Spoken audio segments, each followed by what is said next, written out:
Avec cette figure, nous allons comprendre comment est-ce qu'on peut mesurer la quantité de calcium qui se trouve dans le cytoplasme des cellules. Alors il y a des méthodes classiques, celle utilisant par exemple le furadeux, qui est une molécule découverte en 1986 et qui va émettre une fluorescence dépendante de la concentration calcique. Mais là, nous avons une autre méthode plus moderne qui utilise une protéine fusion entre la GFP et la calmoduline, avec aussi une petite séquence qui s'appelle M13, c'est une courte séquence de la kinase de la chaîne légère de la myosine qui sert juste de séquence de liaison.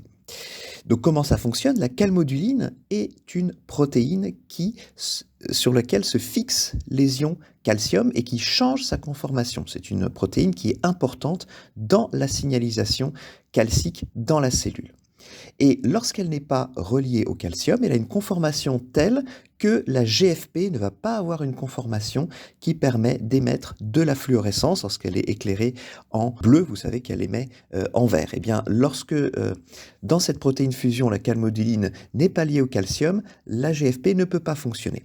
Et lorsque le calcium se lie à cette calmoduline, eh bien, il va y avoir un changement de conformation et la GFP va retrouver sa conformation habituelle.